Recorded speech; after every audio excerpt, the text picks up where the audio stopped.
titulares. Expertos recomiendan mayor control para las campañas presidenciales legislativas. Principales playas del país serán blindadas por el feriado del 24 de mayo. Ex juez que concedió una excarcelación a Jorge Glass fue condenado a prisión. Borrero asegura que el nuevo ministro de Obras Públicas sí conoce la realidad del país. Entre el olvido estatal y la vulneración de derechos, sobrevive la población de Canoa. En Nicaragua, la policía detuvo a un sacerdote. Y en los deportes, Manchester United goleó al Chelsea y se aseguró un cupo a Champions para la siguiente temporada.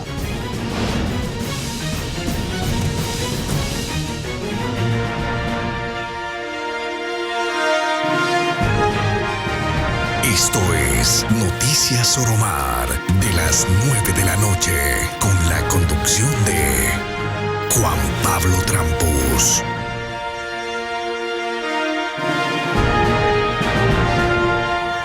Buenas noches a quienes nos acompañan a través de nuestra señal televisiva y página web. Hoy la Corte Constitucional solicitó a la Presidencia de la República justificar las razones de la urgencia económica del decreto ley para el fortalecimiento de la economía familiar. Es la primera vez que tiene lugar este requerimiento desde que entró en vigencia la muerte cruzada. De inmediato las noticias más destacadas de hoy.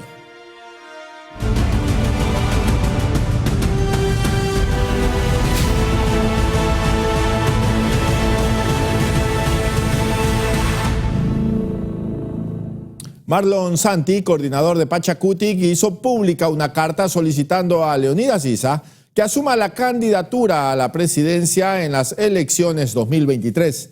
El líder indígena habría aceptado el pedido. Las apresuradas elecciones han puesto a los partidos y movimientos políticos a correr para escoger sus perfiles. Pachacutic le pide a Leonidas Issa, presidente de la CONAIE, que asume esa candidatura. En una carta pública, el coordinador del Movimiento de Unidad Plurinacional Pachacutic, Marlon Santi, le propone a Issa que participe en estas elecciones para llegar a la presidencia. Santi considera que el presidente de la CONAIE cuenta con reconocimiento dentro del movimiento y en la sociedad civil. Analizamos, desde la Amazonía ecuatoriana tomamos decisiones de que el compañero Leonidas Issa Salazar estaría participando en el 2025. Eso es la propuesta de la Confederación. Resalta que en 2021 esa organización consiguió un bloque de 27 asambleístas. Esa carta tomó por sorpresa a las organizaciones indígenas, que ponen como condición para que Issa analice la candidatura que Santi dé un paso al costado de la coordinación de la organización política. Es que la CONAIE quiere que la coordinación la asuma Guillermo Churuchumbi. Sin embargo, oficialmente en el CNE, el representante Santi. Hay que consensuar. Lo que nosotros llamamos es siempre a la unidad. Y si es que esto puede generar alguna cuestión, nosotros quedaremos privilegiando la unidad del movimiento indígena de la CONAIE. Recordar que Issa lideró las dos paralizaciones de los últimos años en octubre de 2019 y en junio de 2022, durante el gobierno de Lazo, y fue uno de los principales opositores. En Quito, Juan Correa Rodríguez, Noticias Soromar. Bien, y a propósito de este tema, en las últimas horas se conoció que Leonidas Issa habría aceptado este pedido para ser el precandidato presidencial por el movimiento Pachacutic, así lo informó Hatari Sarango, presidente de la FENOCIN. Y por su parte, Yacu Pérez anunció su precandidatura a la presidencia. Para ello se unió con 3 partidos políticos de izquierda. Además, anunció que su binomio será una mujer. Con el transcurso de los días se suman más precandidatos a la presidencia de la República. En esta ocasión fue Yacu Pérez quien anunció que será candidato. No solamente somos de retórica, sino de práctica, de real. La equidad de género para nosotros es imprescindible. Por eso la binomio será una mujer y será de la costa ecuatoriana, probablemente de aquí, de la provincia de... Y es que antes de hacer este anuncio, tuvo que aliarse con 3 partidos políticos de izquierda. Es una gran unidad que estamos conformando con democracia sí, con unidad popular, el Partido Socialista y otras organizaciones sociales. Unidad Popular, fiel a su principio de unir al pueblo para hacer gobierno, para tomar medidas que resuelvan los problemas de la gente, ha resuelto por unanimidad incorporarnos efectivamente a la candidatura presidencial de nuestro compañero Yacu Pérez Guartambé. Recordemos que Pérez fue uno de los candidatos de las elecciones pasadas. Ganó en 14 de 24 provincias, pero no pasó a segunda vuelta. Anaí Vélez, Noticias Soromar. Y de cara a las elecciones presidenciales y legislativas, expertos en seguridad consideran que se debe tener un mayor control en las campañas en vista de los atentados que se registraron en los últimos comicios. Las últimas elecciones seccionales fueron consideradas las más violentas de la historia del Ecuador por los múltiples atentados que sufrieron algunos candidatos. Frente a esto, es pertinente analizar cuál será el escenario de este sufragio anticipado. Pues las estructuras criminales que en el Ecuador se han fortalecido sustancialmente tienen ingentes recursos económicos y políticos y además han penetrado las estructuras del poder público, del poder privado y de la sociedad. ¿Esto qué quiere decir? Que ya no es suficiente para estas estructuras criminales el financiar campañas electorales, sino que ahora están decididos a presentarse de forma directa en las mismas. Según Carrión, es posible que estos casos se vean con mayor fuerza en las elecciones para el sistema parlamentario. Teniendo en consideración lo expuesto, ¿qué medidas deberían tomarse? Yo creo que aquí, por un lado, debe estar el Consejo Nacional Electoral, que tiene que hacer un seguimiento muy riguroso respecto de las campañas electorales. Todos los sistemas vinculados al lavado de recursos económicos, y para eso nosotros tenemos una institucionalidad en el país. Y en tercer lugar, me parece que el Ministerio del Interior y el Ministerio de Defensa tienen que hacerle un seguimiento estricto. Organizaciones políticas deberían tener el cuidado de no poner de candidatos a personas que se encuentran de cierta manera en este momento en procesos ya sea de investigaciones previas o investigaciones fiscales que finalmente podrían conducirlos a ser procesados. Para Sacoto, el incremento de violencia como tal hace que incluso la política también se vuelva violenta, justamente cuando hay intereses de por medio. Que no es nuevo en el mundo. Nosotros tenemos muchos temas de violencia política en otros países, como lo hemos venido viviendo, en Argentina, ¿sí? En Brasil, en Chile, ¿sí? Ojalá que no tengamos, en Colombia, ojalá que no tengamos que llegar a esos niveles nosotros en nuestro país. Tome en consideración que Bolsonaro, antes de ser elegido presidente, tuvo su atentado. Colombia ha tenido varios atentados de candidatos que presuntamente iban a ganar las elecciones y que terminaron siendo avaliados. Y historias como esas se repiten en el mundo. Y es que en las pasadas elecciones atentaron contra al menos 9 candidatos y de ellos algunos fueron asesinados. Anaí Vélez, Noticias Soromar.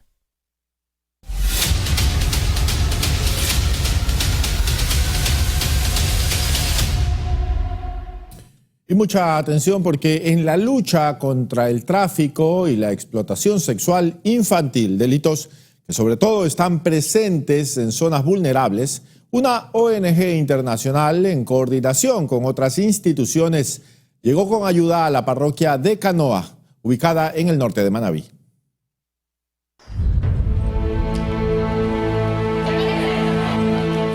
Sí, realidades hay muchas, sobre todo en zonas costeras de Ecuador que carecen de la poca o nula atención en servicios prioritarios como salud, educación o agua potable. Medicina que no hay nada para los remedios, no hay remedio.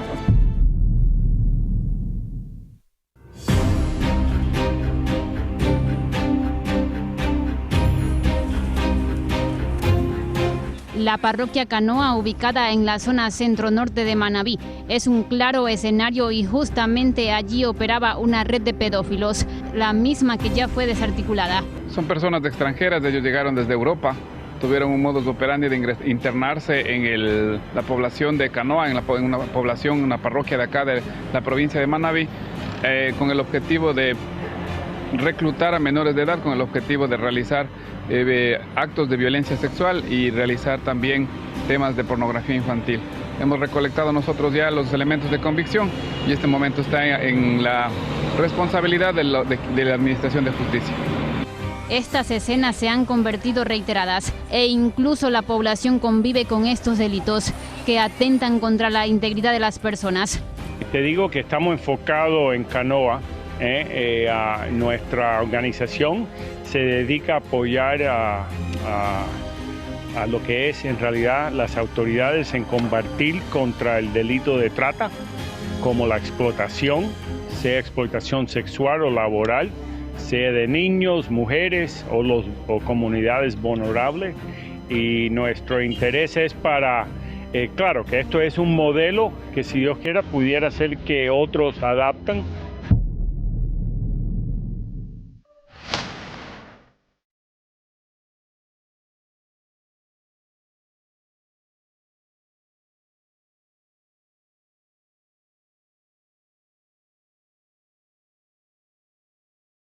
Y es que lamentablemente, Manabí ha sido ubicada como la provincia con 4 fuertes fines de trata de personas: explotación sexual, turismo sexual, pornografía infantil de niños y adolescentes y trabajo forzoso.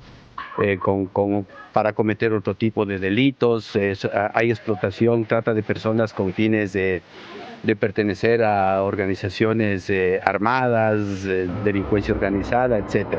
Es decir, el tema de trata conlleva también otro tipo de delitos mucho más fuertes también. Bueno, per se, la trata es muy delicado, muy fuerte y así se lo debe entender y así lo estamos viendo.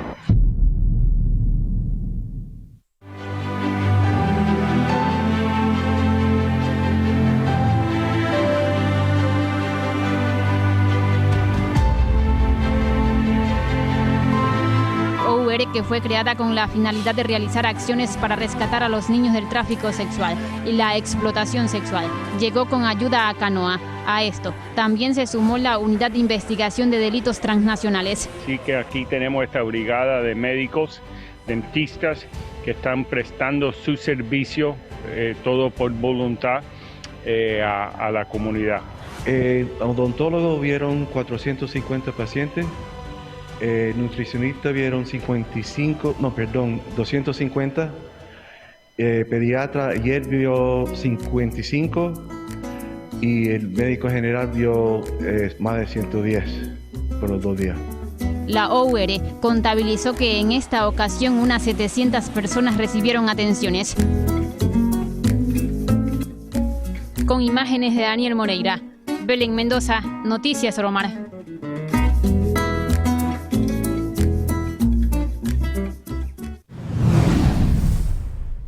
Y días atrás se difundió un video de cámaras de seguridad donde se observa cómo un niño de aproximadamente 4 años es arrojado desde lo alto del muro fronterizo entre México y Estados Unidos. Ante esto, el director de 1-800-migrante.com hace un llamado a no poner en peligro a infantes que en muchos casos son enviados solos. Las circunstancias en donde los niños están siendo lanzados desde el muro fronterizo son terribles. Son las expresiones al ver cómo un infante de aproximadamente 4 años es arrojado desde la parte superior del muro fronterizo en San Diego. Varios casos así son evidenciados a diario por emigrantes, entre ellos ecuatorianos, que buscan a como dé lugar el asilo en los Estados Unidos. Se terminó el título 42. Ya no están recibiendo a los menores, ya no están recibiendo a los padres. Eventualmente veremos más, lamentablemente. Y también vamos a ver ecuatorianos, migrantes de distintas nacionalidades que van a morir. Lamentablemente van a morir al tratar de cruzar el río, se ahogarán. Los motivos que conlleva arriesgar la vida de menores en corredores fronterizos dependen de la situación personal de cada inmigrante.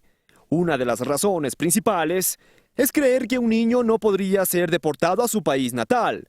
De acuerdo a la actual reforma migratoria, esto no sería así. Si vienen en un grupo familiar, por ejemplo, es muy posible que se queden con la madre, pero ahora, bajo las nuevas reglas, eso ya no sucedería. Porque seguramente el coyotero les dijo que si es que solo se entregan al otro lado ya les van a dar papeles, un engaño completo. Según el representante, el actual gobierno de Joe Biden ofreció el asilo a emigrantes como promesa de campaña, algo que no ha sido cumplido y que seguramente en las nuevas elecciones que se avecinan en el país del norte vuelva a ocurrir. Las nuevas propuestas, las nuevas políticas, la presión política que existen por parte de diferentes organizaciones a nivel nacional está provocando que el presidente Biden tome medidas desesperadas. El funcionario llamó a la sensatez a los ciudadanos que piensan realizar viajes ilegales, arriesgando la vida de pequeños, ya que los peligros son diversos.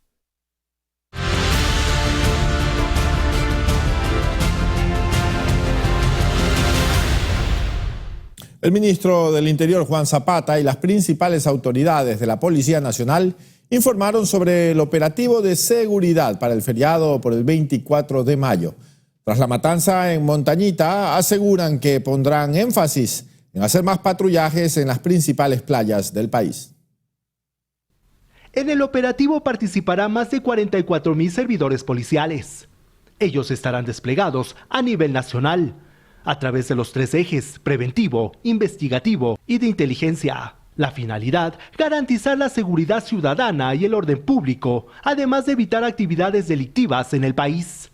44.588 policías vigilarán el territorio nacional. Estaremos distribuidos en 37.037 del eje preventivo, es decir, el que estará presencial en todos los sectores que tenemos nosotros destinados. 6.376 del eje investigativo, que también es fundamental, y 1.175 de inteligencia, para prevenir el cometimiento de delitos.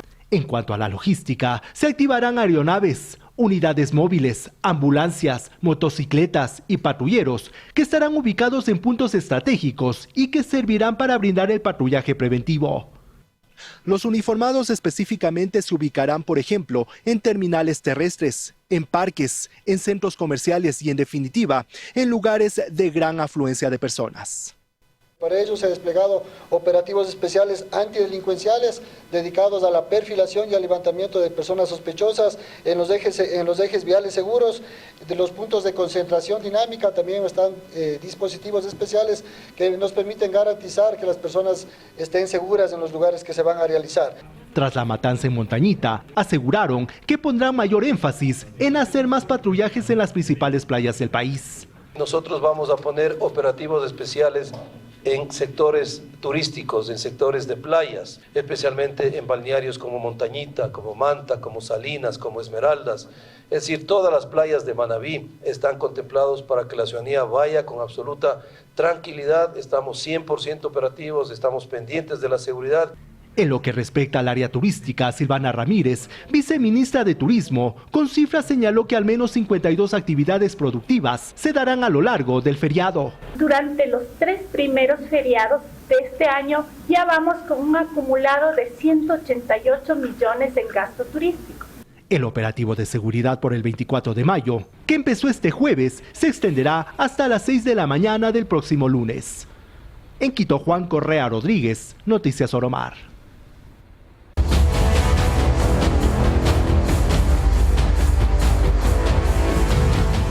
María Josefa Coronel, exdirectora provincial de la Judicatura del Guayas, es la nueva cónsul general en Miami desde el pasado 17 de mayo.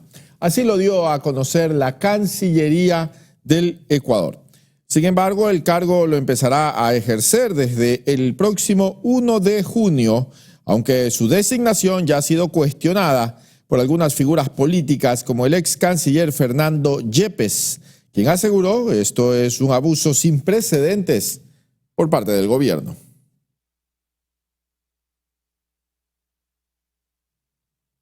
Tal y como estaba previsto, hoy se instaló la audiencia en contra de Germán Cáceres y Alfonso Camacho por el delito de femicidio en contra de María Belén Bernal, y tras varias horas de alegatos, el tribunal entró a deliberar la resolución del caso. Con enfrentamientos en el exterior del Complejo Judicial Norte se llevó a cabo la audiencia en contra de Germán Cáceres y Alfonso Camacho por el delito de femicidio en contra de María Belén Bernal. La diligencia se instaló a las 2:40 de la tarde, en la que los abogados presentaron los últimos alegatos. En el caso de Camacho, su abogada asegura que demostraron que su defendido es inocente. Nuestra principal prueba es la pericia que se da sobre el audio que graba la muerte de la abogada Bernal, la línea de tiempo y la pericia en acústica que la Fiscalía pagó y luego la retiró, pero ventajosamente nosotros también la tomamos como prueba. Además, se dio a conocer que están pidiendo una reparación económica de $1.600.000 y también una reparación simbólica. Hemos pedido para conmemorar, para que nunca se olvide el hecho atroz que se cometió al interior de un recinto policial, que se coloque un busto de María Belén Bernal precisamente en el exterior del bloque 3, conocido como Castillo de Grayskull. Nosotros hemos hecho un cálculo de acuerdo a la pericia que presentó la propia persona procesada, Germán Cáceres. La pericia indicó, la experta de Germán Cáceres, que María Belén Bernal tenía ingresos de $3,000 o $4,000 mensuales. Lo ratificó Cáceres en su testimonio. Dijimos que ese también podría ser un parámetro para que llegue a determinar la reparación integral el Tribunal Penal. No obstante, tampoco hay que olvidar que la reparación económica que llegara a establecer no queda más que en papeles. Horas antes, Otavalo se refirió al audio filtrado donde se escuchan las últimas palabras de ayuda de María Belén. El audio de mi hija se filtró y llegó a los oídos de mi hijo y mi nieto. ¿Qué podemos hacer? Ellos tienen estrategias sucias. Hasta el cierre de esta edición, los jueces aún están deliberando la resolución del caso. Recordemos que el asesinato de María Belén ocurrió el pasado 11 de septiembre en la Escuela Superior de la Policía. Es decir, han pasado 8 meses del trágico hecho que conmovió a todo un país. Anaí Vélez, Noticias Oromar. Y mientras tanto, el Consejo de Participación Ciudadana y Control Social anunció la conformación de una veeduría ciudadana que vigilará los decretos de ley emitidos por el presidente de la República, Guillermo Lasso, en lo que resta de su mandato. Ante la disolución de la Asamblea Nacional, el Consejo de Participación Ciudadana y Control Social decidió enfocar su rol fiscalizador a vigilar el accionar del presidente Guillermo Lasso y los decretos leyes que está facultado a suscribir. A pesar de que el anuncio fue hecho días atrás por Allen Berbera, presidente del organismo, fue hasta este 24 de mayo que se concretó con una moción presentada por Augusto Verduga, miembro de la entidad. De ejercer ese trabajo de fiscalización. Por eso he creído pertinente presentar esta moción de resolución para que la sociedad civil organizada, los gremios, las asociaciones, los colectivos y en general todos los ciudadanos preocupados por la deriva que está teniendo las políticas públicas en nuestro país se involucren decididamente en la tarea de fiscalización. La moción fue aprobada por todos los miembros del Pleno del Consejo de Participación y según informó la entidad de control, con ello se abre la etapa de convocatoria para conformar la veeduría ciudadana, la misma que ya cuenta con sus especificaciones. A través de una veeduría ciudadana conforme lo establece el 204 de la Constitución y el reglamento de veedurías ciudadanas, que es la norma que nos rige. Esta veeduría, según la entidad, estaría conformada por al menos 2 abogados expertos en derecho tributario y con 2 economistas. Asimismo, tendrá ámbito nacional en todo el Ecuador y como plazo el tiempo que resta al periodo presidencial. Hasta el momento, Lasso ha enviado 2 decretos ley que ya están en análisis por parte del máximo órgano de interpretación constitucional. María José Pino Argote, Noticias Oromar. Y preste mucha atención porque la Contraloría General del Estado detectó anomalías en medicamentos de 3 hospitales del IES entre los años 2018 y 2022, en contratos firmados por $15,9 millones. Todo se descubrió luego de que la entidad realizara una auditoría general de las compras de medicamentos e insumos en los hospitales de Manta, Babahoyo y Guayaquil. Según el informe enviado a la Fiscalía, existe una falencia en proveedores y responsabilidades en la recolección de fármacos, entre otras. Por su parte, la institución envió un comunicado detallando todo lo localizado en la evaluación. Y en otra información, Ecuador registra una caída en el volumen de importaciones desde China. Una de las razones sería la inestabilidad política de nuestro país, algo que incluso ha generado suspenso alrededor del acuerdo comercial con el país asiático.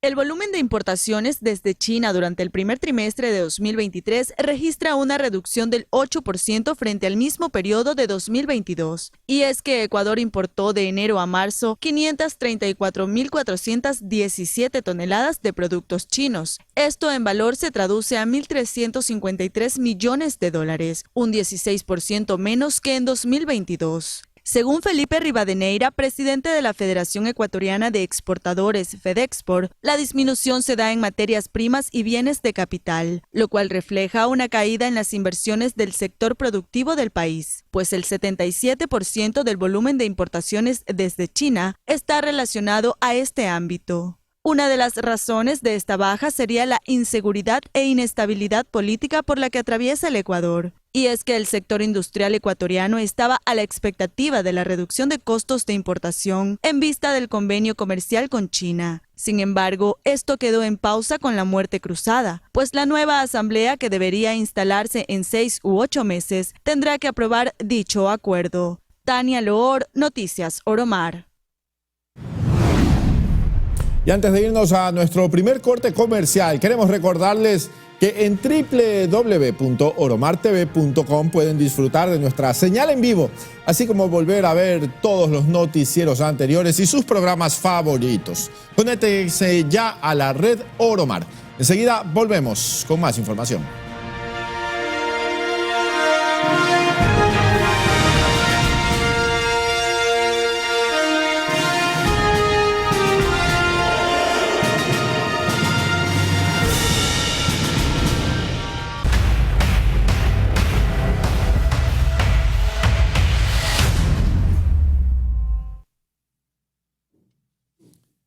Gracias por seguir con nosotros, amigos televidentes. Y presten atención porque la fiscal general del Estado, Diana Salazar, fue denunciada por presunto plagio en su tesis de pregrado.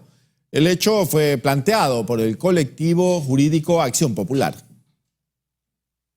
La fiscal Diana Salazar Méndez atraviesa por un momento delicado luego de que el colectivo jurídico Acción Popular la denunciara ante el Consejo de la Judicatura por supuesto plagio del 40% en su tesis de pregrado, por lo que ha solicitado su suspensión y destitución. Ella se graduó como abogada en 2005 en la Facultad de Jurisprudencia de la Universidad Central del Ecuador, y desde esa agrupación se solicitó que se abra un expediente para revocar el título de la funcionaria y se presentaron 170 fojas de respaldo, una ante el Consejo de Participación Ciudadana y Control Social y otra en la Universidad Central para demostrar que existe plagio. Acción Popular presentó además otras 2 denuncias. El día de hoy hemos presentado 3 denuncias ante el Consejo de la Judicatura, al Consejo de Participación Ciudadana y a la Universidad Central, demostrando que sí existe plagio en su tesis de abogada de la Fiscal General del Estado. Ahora, los integrantes del colectivo esperan que el Pleno del CPCCS les proporcione una respuesta al respecto a su pedido para ser recibidos en una audiencia pública, a la que también debe acudir Salazar.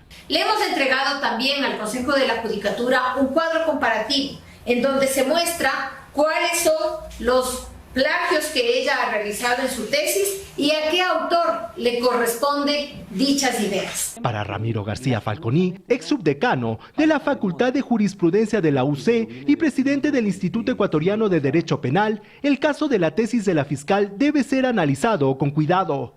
Recordó que las tesis ahora son sometidas a programas inteligentes que detectan si hubo copia. Además, cada trabajo es dirigido por un tutor y los contenidos pasan por un par de revisiones posteriores. Frente a las críticas, Diana Salazar dijo en Twitter que ante las difamaciones que se han permitido difundir por redes y medios de comunicación, aclaró a la opinión pública que no son más que nuevos intentos de manchar casos sentenciados y así conseguir impunidad.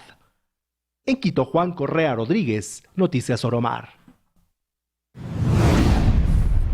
Y el ex juez de garantías penitenciarias, Bani Molina, quien le concedió una de las boletas de excarcelación al ex vicepresidente Jorge Glass, fue sentenciado a 1 año de prisión al ser declarado culpable del delito de usurpación y simulación de funciones públicas, al dar 3 boletas de excarcelación horas después de ser llamado a juicio por un presunto delito de prevaricato, por lo que estaba inhabilitado para hacerlo.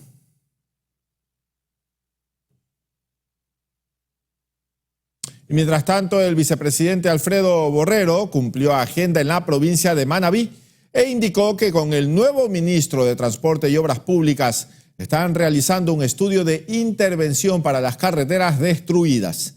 Además, dio fecha de entrega del icónico Hospital de la Corrupción. Hospitales de la Reconstrucción. Recuerde que en el año anterior se entregaron 2 hospitales que estaban en proceso de terminar hace muchísimos años. El Hospital Rodríguez Zambrano de Manta, el Hospital Miguel H. Alcíbar de Bahía. El próximo mes entregamos el Hospital icónico de la Corrupción en periodos pasados, que es el Hospital de Pedernales. Lucha contra la criminalidad y delincuencia. Esto es un problema que debemos valorarlo y debemos enfocarlo de manera conjunta. El gobierno es el responsable, pero todos los actores debemos participar para no dejarnos vencer por un monstruo que nos va envolviendo día a día a los ecuatorianos. Por lo tanto, el gobierno muy firme, el señor presidente lo ha manifestado varias veces.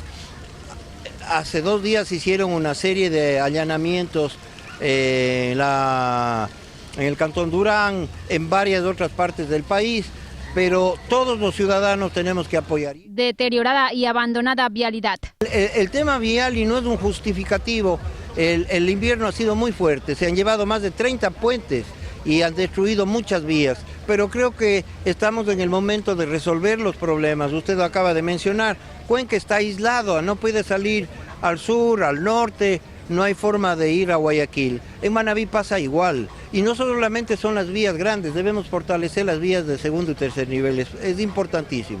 El nuevo ministro, que es un ciudadano que conoce la realidad del país porque lo ha visitado durante varios años, está haciendo un macro estudio para ver ya en los siguientes días la intervención a las vías. Es una disposición del señor presidente. Vamos a trabajar en estos 6 meses en 4 ejes que son fundamentales: seguridad, salud, educación, infraestructura y vías.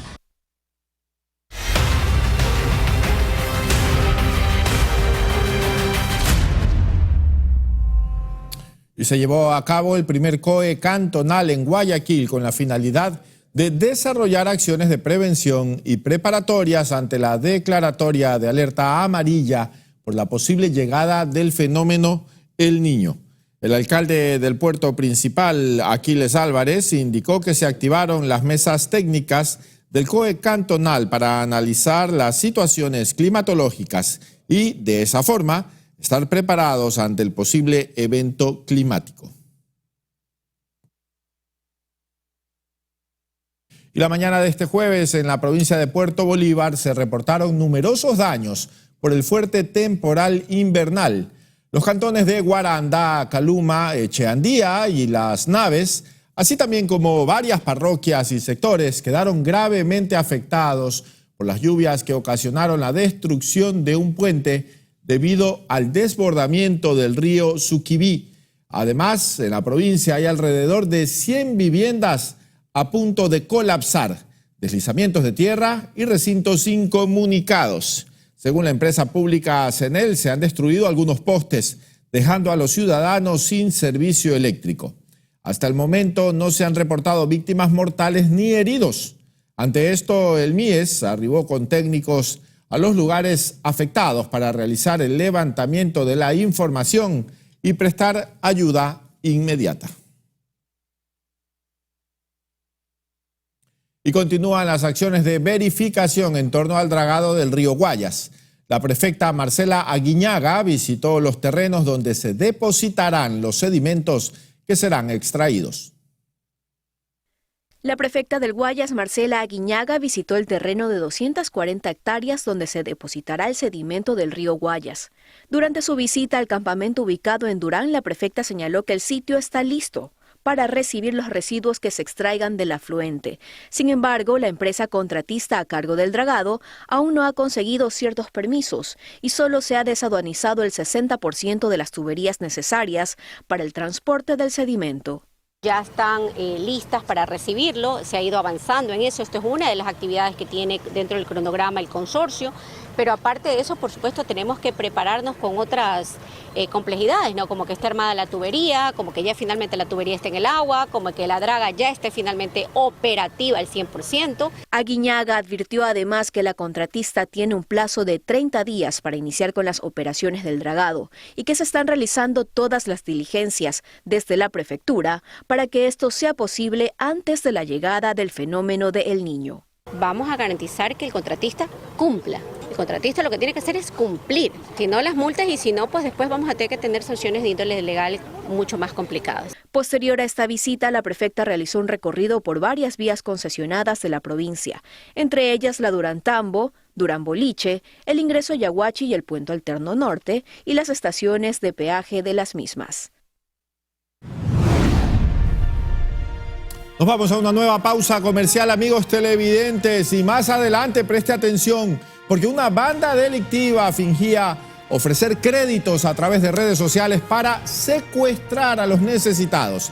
La policía detuvo a unos de ellos, pero otros siguen libres. Ya regresamos.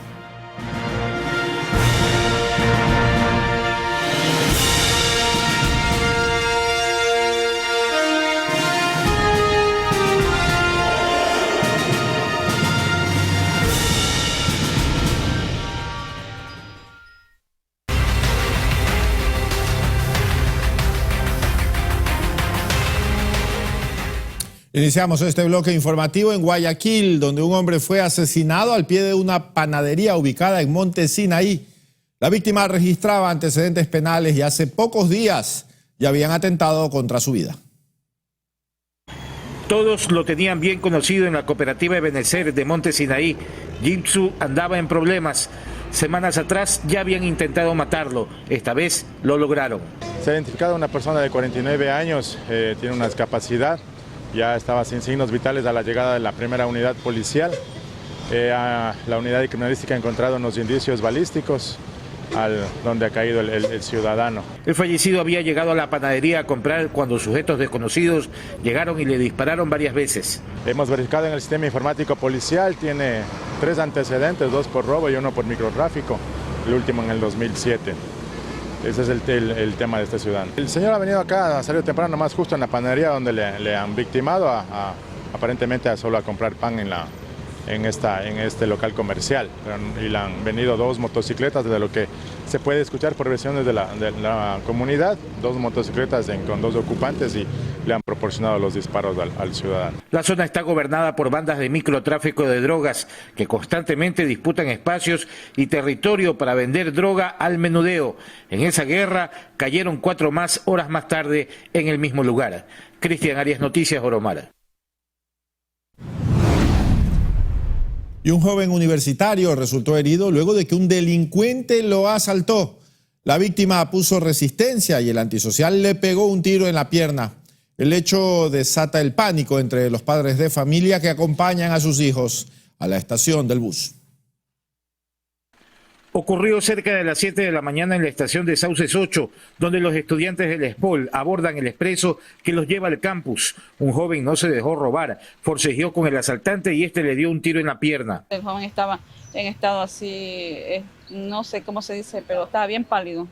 Había perdido bastante sangre y entonces eso da mucha pena porque son muchachos jóvenes que van a estudiar y entonces uno debe cuidarlo como padre, pero también las autoridades deben encargarse de poner la vigilancia. Algo espantoso que lo pone a uno, pero uno no sabe si que sale de su casa, si que va a regresar o no. Los padres de familia que llegan al sitio para despedir a sus hijos se mostraron preocupados. Pese a todo, siguen confiando en la protección de Dios. Por ello les dan la bendición y los esperan en casa con el credo en la boca. Los padres en general exigimos resguardo policial para los chicos. Aquí hay turnos de expreso desde las 6 de la mañana, 8 de la mañana, y esto es de todos los días. Los chicos. Este es el expreso de las 8 de la mañana. 8 de la mañana, así es. Ahora hay más gente, pero a las 6 de la mañana esto está solitario. No, esto aquí es solitario. Y como usted dice, antes cuando la delincuencia todavía era suave, ¿no? Pues les quitaban a los chicos las mochilas, los libros, pero ahora la delincuencia ya es avesada. Ya si tú no entregas lo que tienes, te van matando, te van avaliando. Y ahorita no respetan vida, no respetan nada. El joven herido fue llevado al hospital de Monte Sinaí.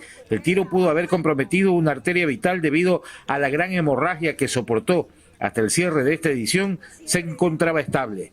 Cristian Arias, Noticias Oromara. Nadie está a salvo de la delincuencia.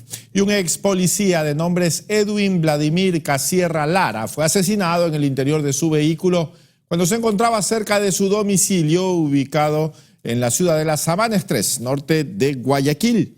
Según testigos, sujetos que se movilizaban en otro vehículo dispararon contra el ciudadano que viajaba en un carro que aparentemente tendría un blindaje, pero que este no logró impedir el paso de los proyectiles.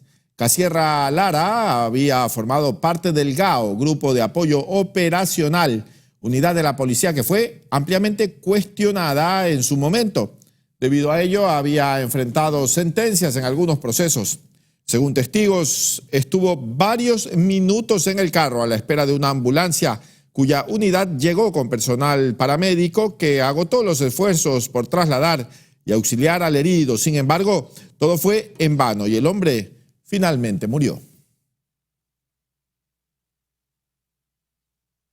Y ahora les contamos que esta tarde en la capital manabita un hombre fue asesinado al estilo sicariato en la avenida 15 de Abril, cerca de la terminal terrestre, específicamente frente a las instalaciones de la delegación del Consejo Nacional Electoral. La víctima se encontraba en el interior de su vehículo cuando fue sorprendida por sus verdugos, quienes le propinaron varios impactos de bala, causándole la muerte de forma inmediata. Además, en el lugar de los hechos, una mujer que estaba de copiloto en el auto resultó herida y fue trasladada hasta un centro de salud para evaluar su estado. Hasta el sitio llegaron agentes de criminalística para iniciar con las investigaciones pertinentes.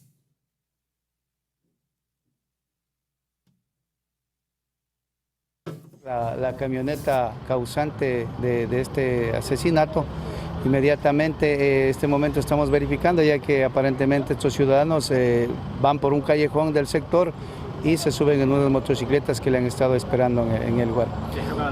Si dejan abandonado el vehículo había sido robado en días anteriores en Guayaquil, en el sector de Portete. ¿Quién es la víctima? Bueno, la víctima les puedo manifestar que es el señor Vera Chica Wilder Anselmo, el ciudadano, de la información que tenemos el día de hoy, a partir de las 14 a 14:30 ha salido de la cárcel de Quipijapa con una medida de prelibertad. Entonces esa es la primera información que les puedo indicar. Y mucha atención porque un grupo delictivo que operaba en la parroquia Chongón hacía falsas ofertas de préstamos de dinero a través de redes sociales, pero todo era una trampa para captar a personas necesitadas. Los engañaban enviando incluso fotos del efectivo que supuestamente les iban a entregar a cambio de un bajísimo interés. Pero luego, al llegar el momento del encuentro personal, procedían a secuestrarlos. Es así como la policía recibió una alerta de que habían personas cautivas en un inmueble de Chongón, a quienes incluso les habían robado el vehículo. La policía pudo rescatar sanos y salvos a los secuestrados y al mismo tiempo se logró la captura de 2 antisociales que ustedes ven en pantalla, pero otros andan prófugos, así que hay que estar muy atentos con estas supuestas ofertas de créditos que se dan a través de redes sociales. Todo puede ser una trampa para secuestrar y robar. ¿Cómo era el modus operandi de esta banda delictiva de secuestro? Ellos, por medio de las redes, hacían préstamos de dinero, enviaban fotos que tienen dinero y que iban a prestar a un bajo interés, por lo cual venían de diferentes partes del país supuestamente a recibir la cantidad de dinero que ellos iban a prestar. El momento en que estaban ya acá en las afueras de ese domicilio en que se allanó, les amedrentaban con armas de fuego largas y cortas y les procedían a secuestrar. ¿Con qué objetivo? Con 2 objetivos fundamentales que tenía esta banda de delincuentes. La primera, que era el robo de los vehículos con el que venían las personas, y la segunda, la extorsión y pedir el dinero a cambio de su liberación. Entonces un secuestro es un delito muy fuerte, muy grave que están cometiendo.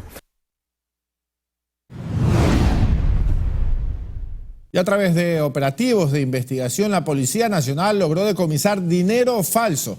La intervención tuvo lugar en una agencia de correos ubicada en Guayaquil y con ayuda de canes lograron detectar 2 mochilas infantiles que tenían doble fondo. En el interior de estas se encontraron monedas y 340 soportes de papel falsificado con denominación de $100. En total se incautaron alrededor de $34.000 que pretendían ser enviados al exterior.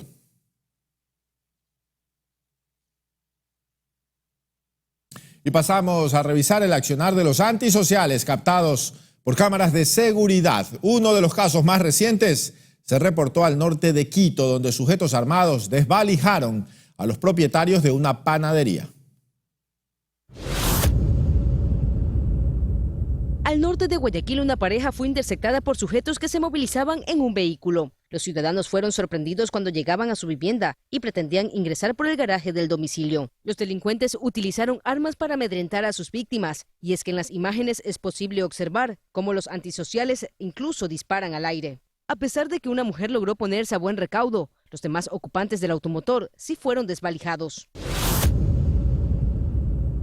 Mientras tanto, en Mucho Lote 1, delincuentes golpearon a un delivery en su intento de robarle una motocicleta. En medio de este accionar, el liviano vehículo se bloqueó. Ante esta situación, los individuos actuaron de forma violenta y golpearon en reiteradas ocasiones al trabajador. El hombre fue desvalijado en menos de un minuto. Las siguientes imágenes captadas al norte de Quito corresponden a una cámara de seguridad ubicada al interior de una panadería. Todo parecía transcurrir con normalidad hasta que un hombre, quien en primera instancia fingió ser cliente, entró en acción en colaboración de un cómplice. La dupla delictiva La Voz de "Esto es un asalto" desvalijó a todos los presentes. Posterior a este hecho, se dieron a la fuga sin dejar rastro. María José Pino Argote, Noticias Oromar.